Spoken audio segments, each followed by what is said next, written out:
Oh, hi there, and welcome home. Yeah, back to Aspiratia City. Today, I'm going to be going over surfing spots across the Unova region that we've missed, because last time on Route 6, Charon gave us surf, so now the most logical thing to do is to go back and explore some of the things we missed. And starting back in our hometown is TM53 Energy Ball. Now, I'm going to be kind of skipping around in this video, so hopefully you remember where locations are at. I'll at least explain where they're at. So that's Aspiratia, and next off is Route 19. Route 19 is just north of Aspiratia. Now, for this surfing adventure, I highly recommend you do have a flying Pokemon. I currently do not have one, so I'm just using the random Pidove that I caught forever ago. And on to Route 19, right on at the very beginning, there's a surfing spot, and you can grab a water stone here. And it's also worth mentioning, a lot of these surfing spots have new Pokemon. And the main one that you're going to see a lot is Basculin. Now, there's two different versions of Basculin. There's like a blue and a reddish version.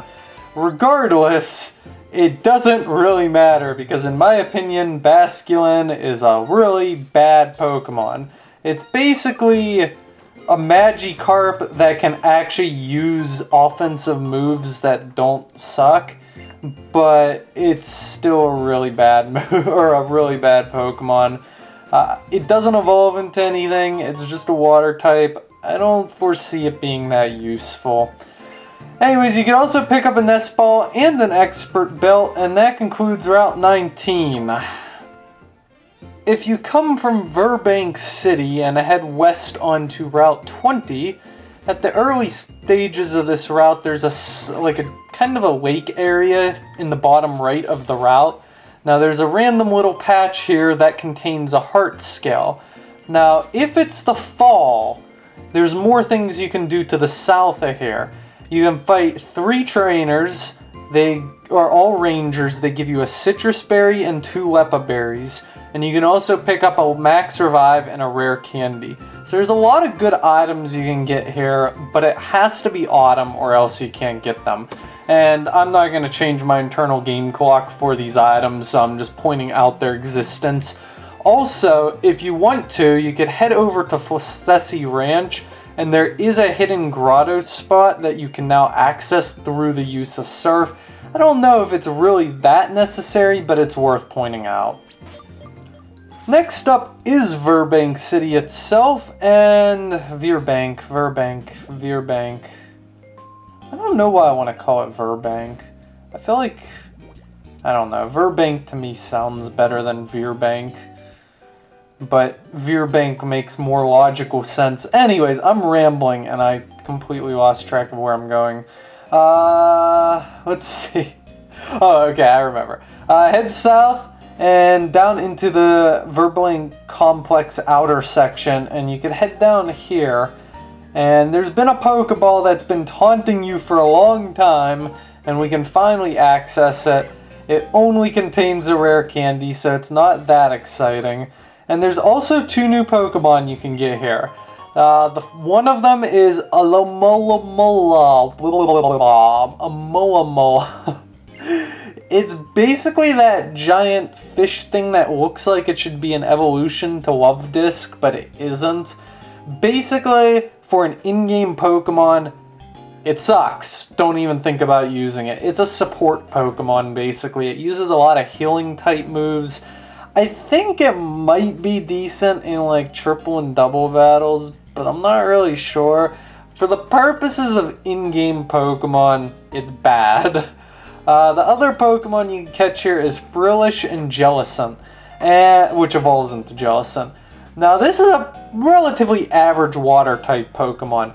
If you're going to use this, I think the main thing to use it for is its unique typing. It's a water ghost type Pokemon, which is pretty interesting, to say the least. I don't think it's, like, outstanding. It doesn't have god tier moves or amazing stats, but it can have its use on your in-game team, so it's worth considering. Now, two areas that I won't be showing you to the fullest, but I would like to point them out. The big one is the Castelia sewers. Now, I can't, because of the time of the year, the sewers water levels aren't right for me. But if the sewer level waters are up, there is a lot you can do in the Castelia sewers. I'm just going to point out that there is a few battles you can fight. Nothing interesting there. Again, lower level 30s for the levels. Now, there is a wide array of items you can get here. A Max Repel, an HP up, a Poison Gem, the TM41 Torment. This prevents foes from using the same move twice. You can pick up an Ultra Ball, an Antidote, a Repel, and lastly, Black Glasses, which give your Dark-type moves a 20% power boost. There's nothing super important down there, but it is worth pointing out that there's a ton of good items and a couple battles if you want the experience. The other area that I'm not going to show is the Lost Worn Forest. Now, there's nothing there of interest except one new wild Pokemon. This wild Pokemon's a water type. It's Buizel Floatzel, or Buizel, which evolves into Floatzel, 4th gen Pokemon. It's kind of a glass cannon, good speed, good offensive stats, not so great in the defensive department, but I think it's a pretty mediocre Pokemon. It can get you by. If you like Buizel, by all means use it. It's not bad, but it isn't the most stunning of water types either. So that's worth pointing out. And then off to Driftville we go.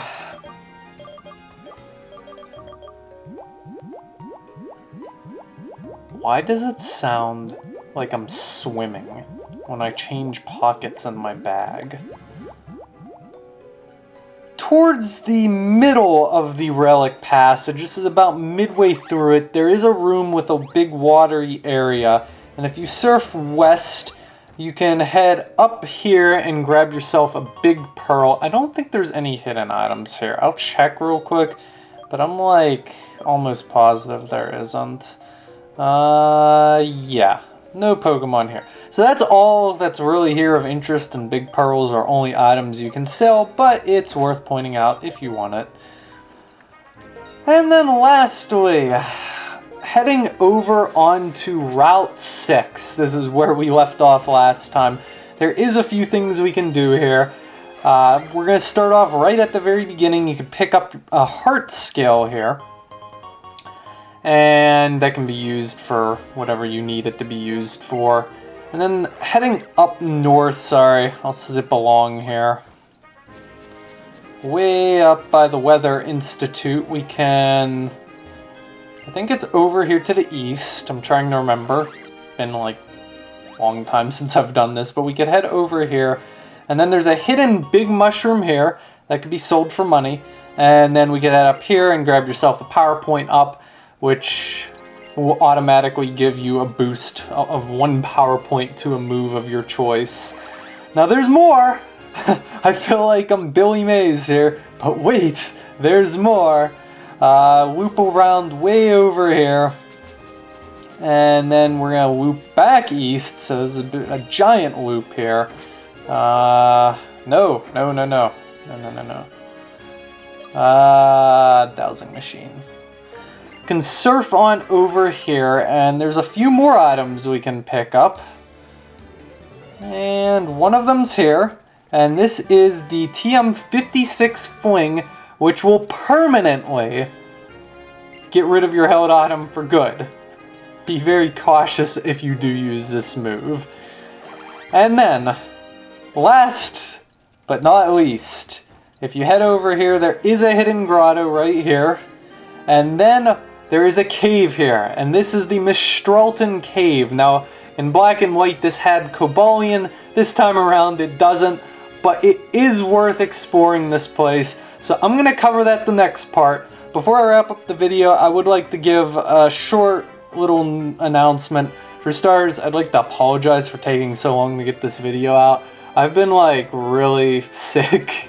I apologize. I think I sound pretty decent today. I'm finally feeling like 100% healthy, but I've been in and out of feeling like utter crap for 2 weeks. I've just been really out of it.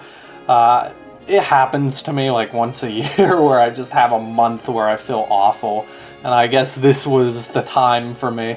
So I apologize for taking so long to get this video out, but I really don't like recording when I sound awful, because these are videos that I leave on the internet for years, and you get the point. Another announcement I'd like to make, I have been experimenting with streaming as of late over the past like 2 or 3 weeks. I'm doing some like, I'm like working on a few things for streaming, and I'd like to improve the quality of that. So I'll keep announcements posted on what I'm planning to do with that. I kind of stopped streaming because 1, I wasn't feeling well, and 2, I wanted to work on things. So I'll keep you posted on that on Twitter and Facebook if you want to check that location. Also, just a general note, I've been streaming League of Legends. I know that's very different from what I normally upload on YouTube, but I'm a huge fan of League of Legends. I play that game constantly, and I want to know if anybody's interested in me making YouTube videos on League of Legends. I did a day on my stream where I kind of just did a tutorial going through the game, but it was kind of rushed and informal, so I'd like to maybe make a tutorial series on YouTube for that. I just want some feedback here, give me your thoughts or whatnot. So yeah, that wraps up the video. Sorry for rambling. I kinda didn't plan out my speech.